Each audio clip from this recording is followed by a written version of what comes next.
ನೆನಪಿನಲ್ಲಿ ಇರಲಿ ಕೂಡ ಚೆನ್ನಾಗಿ. ಹೆಂಗೆ ಸ್ಟೋನ್ ಅದು? ನಾವು ಇಡ್ತೀವಲ್ಲ ನೀರೊಳಗೆ ಎಂಥದ್ದು ಸ್ಟೋನ್ ನೀರಿದ್ರೆ ಮಾತ್ರ ಅದು ಆ ಥರ ಆಡುತ್ತೆ. ಎಲೆಕ್ಟ್ರೋಡ್ಸ್ ಅದು ಇದೆಲ್ಲ ಹಾಕ್ತಿ ಕಣೋ ನೀರೊಳಗೆ ಸ್ಫಟಿಕ ಏನೋ ಮಾಡ್ತಿರ್ತಾಳೆ. ಅಲಂ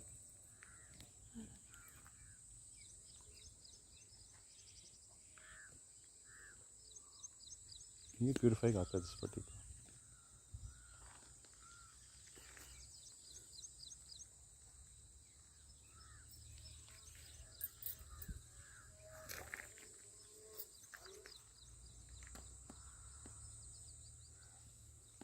ನಿಂದು GPS ಅಲ್ಲಿ ಕರೆಕ್ಟಾಗಿ ಇದು ಕೋರ್ಡಿನೇಟ್ ಮಾರ್ಕ್ ಮಾಡ್ಕೊ, ಒಂದು ಪಿನ್ ಹಾಕೋ ನಿನ್ನ ಫೋನಲ್ಲಿ.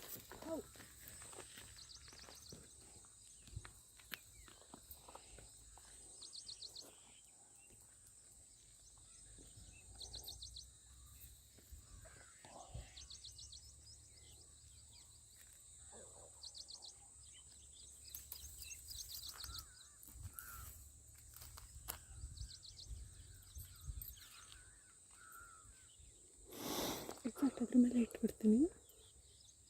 ಲೊಕೇಶನ್ ಆನ್ ಮಾಡೋದು ಸ್ವಲ್ಪ ಟೈಮ್ ತೊಗೊಳುತ್ತೆ ಮಾಡಿದ್ದೀನಿ ಟ್ರ್ಯಾಂಗ್ಯುಲೇಷನ್ಗೆ.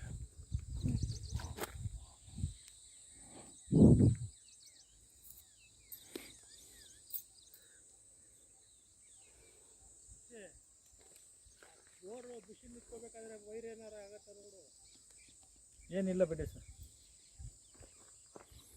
ತೀರಾ ಹತ್ರ ಆಯಿತು. ತೀರ ಹತ್ರ ಆಯಿತು ಅಂತಂದರೆ ಅದನ್ನೇನು ಮಾಡಿ ಅಂದರೆ ಈ ಥರ ಗಾಡಿ ನಿಲ್ಲಿಸ್ಕೋಬೇಕು, ಅಲ್ಲಿ ಲೈನ್ ತೆಗೆದು ಬಿಡ್ಬೇಕಾದ ಜಂಪುಗಳು ಹಾಕ್ಕೋಬೇಕು. वो पानी उडलत्ता ಉಡ್ಲತ್ರ ಆಗುತ್ತೆ. एकदम दबक्का ಐತೆ ನಾ ಉಡ್ಲತ್ರ ಏನಾಗಲ್ಲ, ಮಳೆ ಹೆಂಗೆ ಬರ್ತದೆ ಏನಾಗುತ್ತೆ. ಇಲ್ಲಿ ಹುಷಾರು ಏನು ಅಂತಂದರೆ ನಾವು ಮೋಟ್ರ್ ಎತ್ತಿದಾಗ ಇಳಿಸಿದಾಗ ಭಾರಿ ಹುಷಾರಾಗಿ ನೋಡ್ಕೋಬೇಕು.